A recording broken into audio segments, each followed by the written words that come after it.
छत्रपती शिवराय, हिंदू हृदय सम्राट, शिवसेना प्रमुख माननीय बाळासाहेब ठाकरे,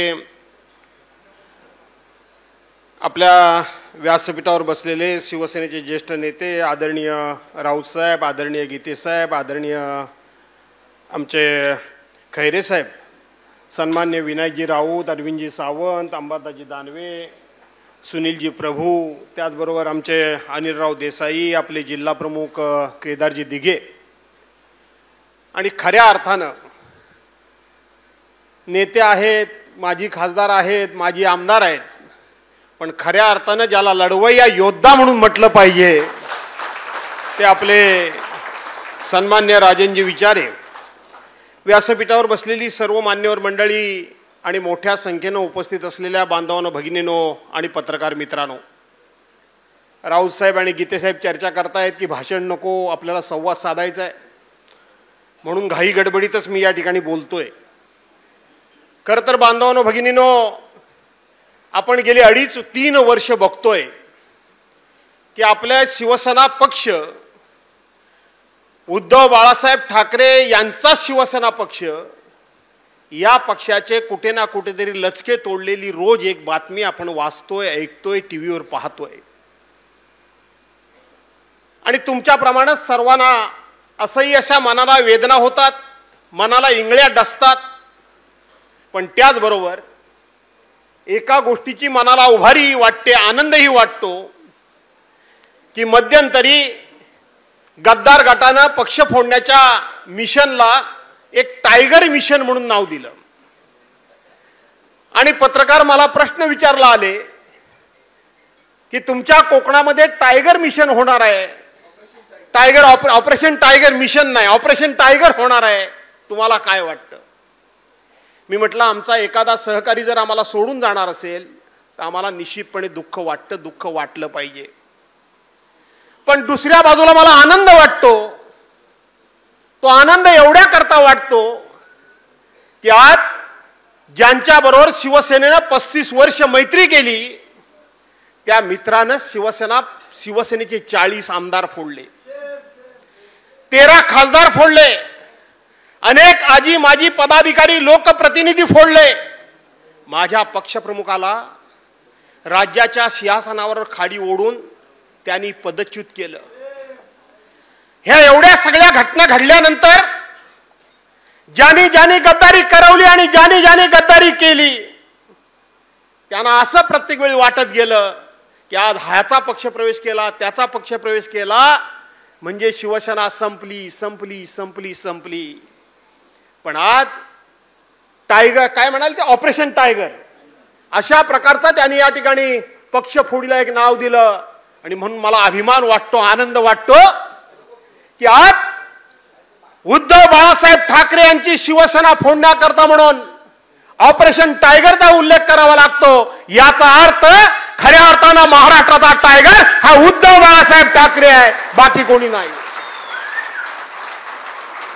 खऱ्या अर्थानं उद्धव बाळासाहेब ठाकरे आहेत. काय काय त्या माणसावर 2.5-3 वर्षामध्ये प्रसंग आले, तुम्ही बघितलेत. सत्ता गेली, पक्ष गेला, स्वतःवर एक फार मोठी अशा प्रकारची शस्त्रक्रिया झाली आणि रोज पक्ष फोडण्याच्या बातम्या, मुलावर आरोप, उद्धव साहेबांच्यावर आरोप, त्यांच्या वेगवेगळ्या नेत्यांवर आरोप, काही नेत्यांना जेलमध्ये घालण्याचं काम केलं. पण बांधवांनो, भगिनीनो, उद्धव बाळासाहेब ठाकरे टायगर एवढ्या करतायत. आज काय 3 वर्षामध्ये एवढ्या प्रसंगांना सामोरं जाऊन कधीही उद्धव साहेब खचलेले तुम्हाला दिसले? कधी तुम्हाला हताश झालेले दिसले? कधी तुम्हाला नाराज झालेले दिसले? कधी तुम्हाला हतबल झालेले दिसले? रोज लढतायत. आणि मग कालच्या मंगळवारच्या पूर्वी आम्ही नेते मंडळी मंगळवारी शिवसेना भवनमध्ये चर्चेला बसलो, बैठकीला बसलो आणि आम्ही नेत्यांनी निर्णय घेतला. राऊत साहेब असतील, देसाई साहेब असतील, या सिनियर नेत्यांनी त्यावेळेला सूचना केली की चला महाराष्ट्रामध्ये जाऊ.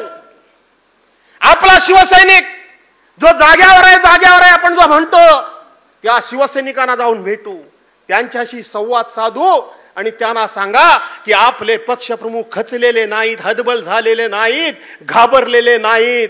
तुम्ही सुद्धा घाबरू नका. ये भी दिन निकल जाएंगे. एक ना एक दिवस आपला चांगला येणारच आहे. हा विश्वास तुमच्यामध्ये जागवण्याकरता, हा आत्मविश्वास तुमच्यामध्ये आहे तो अधिक द्विगुणित करण्याकरता. तुम्ही एकटे नाहीत, तर आम्ही सगळे तुमच्या बरोबर आहोत हे सांगण्याकरता म्हणून आम्ही इथं आलोय. सांगण्याकरता आम्ही इथं आलोय. कोणती माकडं काय समजतात स्वतःला? आम्ही खूप मागं होतो. तुम्ही म्हणता सावंत साहेब की ते आम्हाला नाही जाऊ दिलं ते बरं झालं. माझं तर उलटच मत आहे. अरे तुमच्या काय बापाची प्रॉपर्टी आहे काय ती? तुमच्या काय बापाची प्रॉपर्टी आहे? काय समजता काय तुम्ही स्वतःला?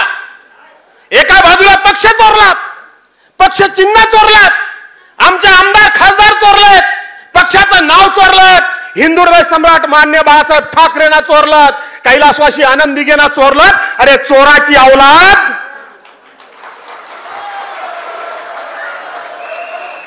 काय समजता काय तुम्ही प्रत्येक गोष्ट चोरणार असाल तर? आणि म्हणून तुम्ही चोरा प्रत्येक गोष्ट चोरत राहाल आणि आम्ही उघड्या डोळ्यानं बघू हे आता विसरून जा. काही दिवसानंतर आम्हाला याचा सगळ्याचा बंदोबस्त करण्याची आई जगदंबा ताकद दिल्याशिवाय राहणार नाही. आज शिवसेना प्रमुखांच्या आतड्याला स्वर्गामध्ये पीळ पडत असेल ते आम्हाला ताकद देतील, बळ देतील, शक्ती देतील. हा नितांत विश्वास आमचा आहे आणि तो विश्वास आम्ही तुम्हाला देण्याकरता आलोय. तो विश्वास आम्ही तुम्हाला देण्याकरता आलोय. बांधवांनो, भगिनीनो, केवळ अडचणी तुम्हाला भाषेतला भाग नाही. काही अडचणी तुमच्या समोर येतात, काही अडचणी तुमच्या समोर येत नाहीत. आणि आम्ही तर सरदार आहोत, आम्ही पक्षाचे नेते आहोत. आम्ही आमच्या अडचणी तुम्हाला सांगायच्या नसतात. जर आम्ही आमच्या तुम्हाला अडचणी सांगत बसलो तर तुम्ही सैन्य काय पाठीमागे आमच्या उभे राहाल? आणि म्हणून उद्धव साहेबांना काय अडचणी नाही अशातला भाग नाहीत. पण अडचणींचा बाहू उद्धव साहेब करत नाहीयेत. ते एखाद्या योद्ध्याप्रमाणे सातत्याने तुमच्या पुढे खंबीरपणे उभे आहेत. ते लक्षात घ्या. ते तुमच्या पुढे उभे आहेत. आणि म्हणून आज संवाद तर तुमच्या समोर आपण साधणारच आहोत. आठवत असेल राजनजी तुम्हाला, इथं गद्दारी झाल्यानंतर ठाण्यामध्ये पहिली सभा आपली इथं झाली. तुम्ही पण होतात. पहिली सभा आपली झाली. विनायक राऊत होते, अरविंदजी सावंत होते. सगळ्यांनी मला फोन करून सांगितलं होतं तुम्ही ठाण्यामध्ये येऊ नका. ठाण्यामध्ये येताना जपून या, तुमच्याकडे संरक्षण नाहीये. मी म्हटलं त्या काळामध्ये सुद्धा शिवसेना प्रमुख जे वाक्य उच्चारत होते उच्चारत नाही. पण तुम्ही येऊ नका म्हणताय, त्या अर्थी ठाण्यामध्ये मी येणार म्हणजे येणार. आणि आपण आलो. आज सुद्धा ही संवाद यात्रा असेल, चैतन्य यात्रा असेल, किंवा तुमचा आत्मविश्वास द्विगुणित करण्याची ही यात्रा असेल, तिला काही नाव द्या. पण योगायोग म्हणा, काही म्हणा, कुठल्या जिल्ह्यातून आम्ही सुरुवात करायची असा जेव्हा चर्चा झाली त्यावेळेला एकच आमचा योद्धा समोर धावत आला. तो म्हणाला दुसरा कुठला जिल्हा निवडू नका. जर जिल्हा निवडायचा असेल तर तो माझा ठाणा निवडा. आणि ठाण्यातून आज ही सुरुवात होती. आणि जे ठाण्यामध्ये घडतं ते राज्यामध्ये घडतं. पहिली नगरपालिका, महानगरपालिका ठाण्याची पहिल्यांदा महाराष्ट्राला जर कोणी दिली असेल, शिवसेनेला जर कोणी दिली असेल तर ती ठाण्यानं दिलेली आहे. त्यामुळं आजचा आमचा हरवलेली आमची संघटना असेल, पक्ष असेल, सत्ता असेल, आमची खात्री आहे की भविष्यामध्ये उद्धव साहेबांना जर सत्ता प्रत्येक गोठलीतली कोण मिळवून देईल तर तो ठाणे जिल्हाच देईल. हा आमचा विश्वास आहे. आणि तो विश्वास तुम्ही सार्थ ठरवावा अशा प्रकारचा आग्रह करतो, विनंती करतो. बऱ्याच गोष्टी खरं तर बोलण्यासारख्या होत्या, परंतु चर्चेला जास्त वेळ द्यायचा आहे. आणि म्हणून पुन्हा संधी तर येईल ना? काय घाबरत नाही ना? काय घाबरत आहे?